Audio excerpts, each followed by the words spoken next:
नमस्कार दोस्तों, आज हम आपको बताएंगे सिंधु घाटी सभ्यता किस प्रकार बौद्ध सभ्यता से संबंधित है। इस विषय पर हम चर्चा करेंगे। इस संबंध में तमाम सारी जानकारी हासिल करने के लिए वीडियो को अंत तक जरूर देखें। अब जबकि आनुवंशिक विज्ञान ने राखी गढ़ी में मिले नर कंकालों का परीक्षण कर बता दिया कि इनमें आर्य जीन नहीं है, तो मामला शीशे की तरह साफ हो गया है कि राखी गढ़ी के निवासी आर्य नहीं थे। राखी गढ़ी द्रविड़ों की सभ्यता थी। राखी गढ़ी हरियाणा के हिसार जिले में है। इसकी खोज 1963 में हुई थी।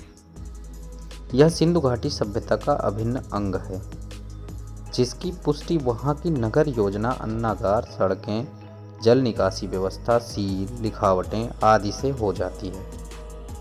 ऐसे भी दुनिया में आर्य नस्ल की भाषाएं उत्तर भारत और श्रीलंका से लेकर ईरान और आर्मेनिया होते हुए पूरे यूरोप में फैली हुई है, मगर सिंधु घाटी सभ्यता के अवशेष सिर्फ भारतीय प्रायद्वीप में ही मिलते हैं। उसका फैलाव यूरोप तक नहीं है। आश्चर्य की द्रविड़ नस्ल की भाषाएं भी सिंधु घाटी सभ्यता की तरह सिर्फ भारतीय प्रायद्वीप में ही मिलती हैं। भारतीय प्रायद्वीप को छोड़कर दुनिया के किसी कोने से द्रविड़ नस्ल की भाषाओं के बोले जाने के सबूत नहीं मिलते हैं। सिंधु घाटी क्षेत्र से हमें आर्य भाषाओं के बीच नदी के द्वीप की तरह एक द्रविड़ भाषा मिलती है। इसका नाम ब्राह्वी है। ब्राह्वी भाषा पूर्वी बलूचिस्तान में बोली जाती है। इसके पूर्वी किनारे पर सिंधु घाटी की सभ्यता मौजूद है, मगर सिंधु घाटी की सभ्यता द्रविड़ों की बौद्ध सभ्यता थी। शायद इसीलिए आरंभिक बुद्धों के नाम द्रविड़ भाषा के सबूत प्रस्तुत करते हैं। मिसाल के तौर पर पहले बुद्ध का नाम तहनकर बुद्ध है। तण द्रविड़ शब्द है जो शीतलता का बोधक है। आर्य भाषाओं में तण के अवशेष नहीं मिलते हैं। तीसरे बुद्ध का नाम शरणंकर है। यही द्रविड़ों का संकरण है। संकरण द्राविड़ क्षेत्र में प्रचलित नामों में मिलते हैं, जैसे संकरण नायर, वी संकरण आदि। इसे भाषा विज्ञान में वर्ण व्यत्यय कहते हैं, जैसे वाराणसी का बनारस, लखनऊ का नखलऊ आदि। सिंधु घाटी के लोग द्रविड़ थे और सिंधु घाटी की सभ्यता द्रविड़ों की बौद्ध सभ्यता थी। बौद्ध सभ्यता का विकास रातों रात नहीं हुआ। कई निर्वंशों, कई पीढ़ियों, कई गढ़ों ने इसके विकास में अपना अपना योगदान किया है। गौतम बुद्ध से पहले 27 बुद्धों के नाम मिलते हैं। भाषाई दृष्टिकोण से वे नाम काफी दिलचस्प हैं। एकदम से आरंभिक बुद्धों के नाम हमें द्रविड़ नामों की याद कराते हैं, शायद इसलिए कि इन बुद्धों की मौजूदगी सिंधु घाटी की द्रविड़ बौद्ध सभ्यता में रही होगी। मिसाल के तौर पर पहले बुद्ध का नाम तहनकर बुद्ध है। तण द्रविड़ शब्द है जो शीतलता का तृप्त बोधक है। तहनकर का तण ना तो संस्कृत में है और ना प्राकृत में है।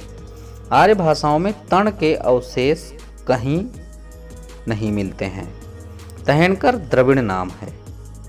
पांचवें बुद्ध का नाम कोंडव है।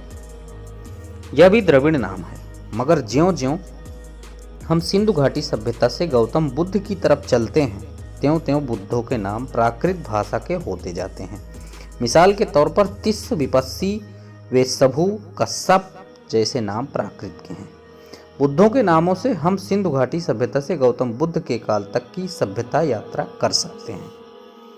28 बुद्धों में सप्तबुद्ध की स्तुति बौद्ध साहित्य में अधिक लोकप्रिय है। दीघ निकाय के महापदानुसूत में सप्तबुद्ध की विस्तृत वर्णन है। सप्तबुद्ध में विपस्सी बुद्ध, सिखी बुद्ध, वेशभु बुद्ध, कुकुसंध बुद्ध, कोनागमन बुद्ध, कश्यप बुद्ध और गौतम बुद्ध शामिल हैं। सप्तबुद्ध की मंडली में 5 नाम भरहुत स्तूप में अंकित हैं। सिखी बुद्ध का नाम स्पष्ट नहीं है, जबकि वेशभु के नाम की जगह भगवतो बोधिसालो लिखा है। बाकी 5 बुद्धों के नाम कोई 2000 साल से भी पहले अंकित कराए गए।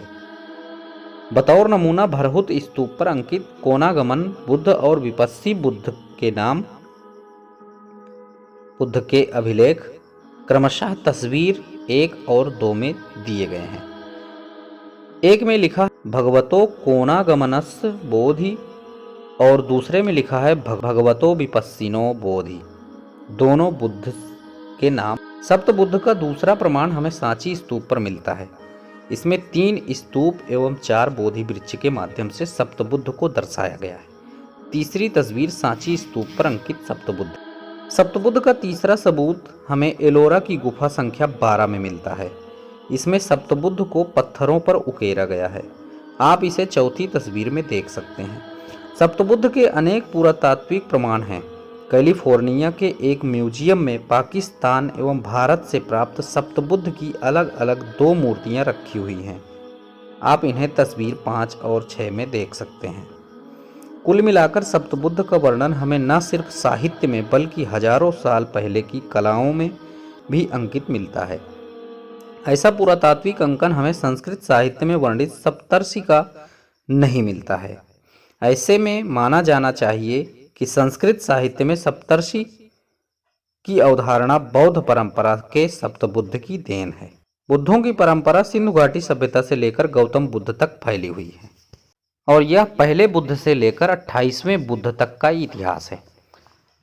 क्योंकि पहले बुद्ध के समय सिंधु घाटी की सभ्यता बहुत ही विकसित सभ्यता रही है और सबसे अंत में 28वें बुद्ध तथागत गौतम बुद्ध माने जाते हैं और उनके समय में ही